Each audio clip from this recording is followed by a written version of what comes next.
Samajwadi party के नेता आदित्य यादव हमारे साथ बातचीत के लिए मौजूद हैं। सर, प्रसपा से आज आप समाजवादी पार्टी के नेता हो गए, क्या कहेंगे? देखिए, आज का जो दिन था वो इसलिए भी महत्वपूर्ण था कि लगातार भारतीय जनता पार्टी की तरफ से और सरकार की तरफ से जिस तरीके से मैनपुरी के अंदर एक भय का माहौल था, इस चुनाव को लेकर जो भय का माहौल बनाया गया था और जो लगातार भ्रमित करने का काम कर रहे थे, आज उससे इस मैनपुरी को पूरी तरीके से मुक्ति मिल चुकी है। और मैनपुरी की जनता ने ऐतिहासिक मतों से आदरणीय डिम्पल जी को जिताने का जो काम किया है, वो कहीं ना कहीं सिर्फ मैनपुरी या प्रदेश नहीं बल्कि देश में संदेश देने का भी है कि आने वाला वक्त, जो आने वाला 2024 का सवेरा होगा, समाजवादियों का निश्चित होगा। शिवपाल यादव जी ने भी बड़ी मेहनत की और आपने भी बड़ी मेहनत की, आपका भी अहम योगदान रहा है, किसी से कम नहीं रहा है इस पूरे चुनाव में जो हम लोगों ने एनालिसिस किया।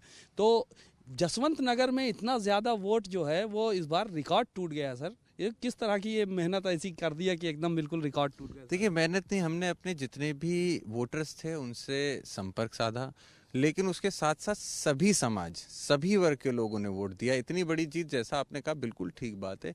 इतनी बड़ी जीत मैं समझता हूँ सभी वर्ग के, सभी समाज के लोगों का अपना योगदान है। और वो इसलिए योगदान है क्योंकि नेताजी ने जब तक वो थे उनके द्वारा जो काम किए गए, जब जब वो सरकार में रहे उनके द्वारा जो काम किए गए, और उनके साथ साथ जब माननीय शिवपाल सिंह जी ने जिस तरीके से आगे बढ़ाने का काम किया, और फिर जब पूर्व में जो आखिरी सरकार रही, नेताजी जब थे हमारे साथ, माननीय अखिलेश यादव जी के नेतृत्व में जिस तरीके से उत्तर प्रदेश का चौमुखी विकासीकरण हुआ, मैं समझता हूँ उसी की बदौलत इस पूरे जसवंत नगर की जनता ने ऐतिहासिक मतों से लीड आदरणीय डिम्पल जी को दी। और ये अपने आप में एक बहुत बड़ी बात है कि सारी विधानसभाओं से लीड लेकर आदरणीय डिम्पल जी ने एक इतिहास रचने का। अप्रत्याशित नतीजे रहे हैं, इतने नतीजों की उम्मीद की थी आप लोगों ने? देखिए, हम लोगों ने पहले ही की थी, हमने पहले ही बताया था कि जसवंत नगर से 1 लाख से ऊपर से लीड होगी ही होगी। हमने पहले ही बताया था कि रघुराज जी जो हैं, जो अपने दूसरे प्रत्याशी हैं भारतीय जनता पार्टी, वो अपने ही पोलिंग से हारेंगे। हमने ये भी पहले बताया था कि ऐतिहासिक जीत यहाँ से मैनपुरी से मिलने वाली, और हमने ये भी बताया था कि ये चुनाव नींव रखेगा 2024 की लड़ाई की। न्यू तो रख दिया आज आप लोगों ने भी। तो क्या ये चीज़ें पहले से तय हो गई थी कि डिम्पल जी जिस दिन जीतेंगी उसी दिन विलय करेंगे? देखिए, ये सारी बातों में मैं इतना कह सकता हूँ कि तय होना नहीं होना ये सब समय के साथ चीज़ें होती हैं, और समय के साथ हो उतना ही अच्छा है। समय के साथ रही, मैं समझता हूँ ये हम परिवार वालों से ज़्यादा जो आपके इर्द गिर्द खड़े हैं, या जो हम लोगों को आपके चैनल के जरिए सुन रहे हैं, जो हम लोग के वर्कर्स और शुभचिंतक हैं, ये उनकी मांग थी। उनकी मांग को देखते हुए माननीय शिवपाल सिंह जी ने, माननीय अखिलेश यादव जी ने इस फैसले को लिया, और वो ऐतिहासिक फैसला है। इतने दिनों तक जो है वो दूरी रही परिवार से, तो कोई मलाल नहीं हुआ कि बीच में कभी मलाल हुआ हो कि काफ़ी दूरी रही है? देखिए, परिवार से कभी दूरी नहीं थी। परिवार में सब कुछ हम लोग का हमेशा ठीक रहा, हमेशा एक शिष्टाचार, एक स्नेह सबका बना रहा। नेताजी जब तक थे, नेताजी के बाद भी माननीय अखिलेश यादव जी के द्वारा हम लोगों के लिए लगातार स्नेह रहा।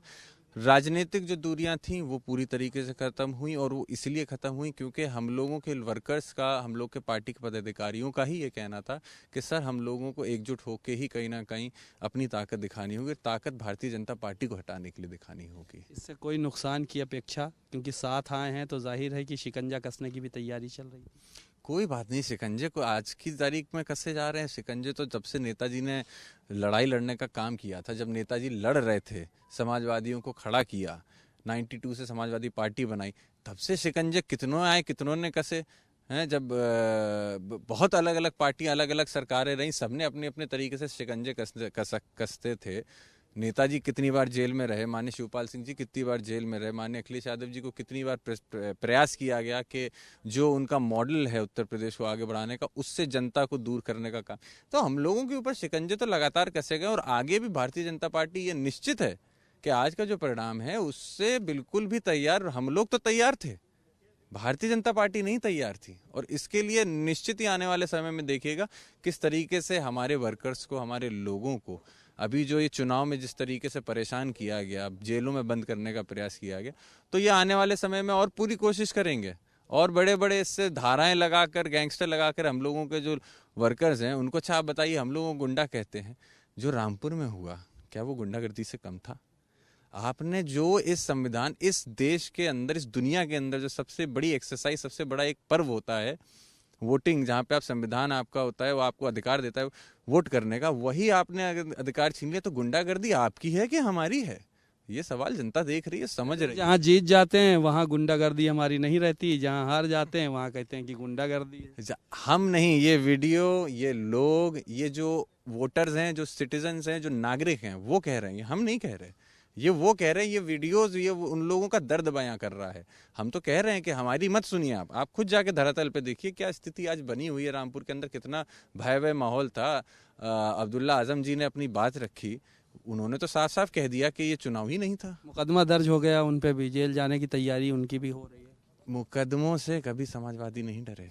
मुकदमे हमारा गहना है, मुकदमे हमारा आभूषण रहा है, और आगे भी इन मुकदमों के हम लोग कभी डरने नहीं वाले। लड़ाई लड़ेंगे, बिल्कुल मजबूती से लड़ेंगे। बातचीत के लिए शुक्रिया। आपने आदित्य यादव जी को सुना, बड़ी ही बेबाकी से उन्होंने अपनी बातें रखी और कहा हम लोग मुकदमों से डरने वाले लोग नहीं हैं, आने वाले समय में भी हम लोग इसी तरह से लड़ाई जारी रखेंगे।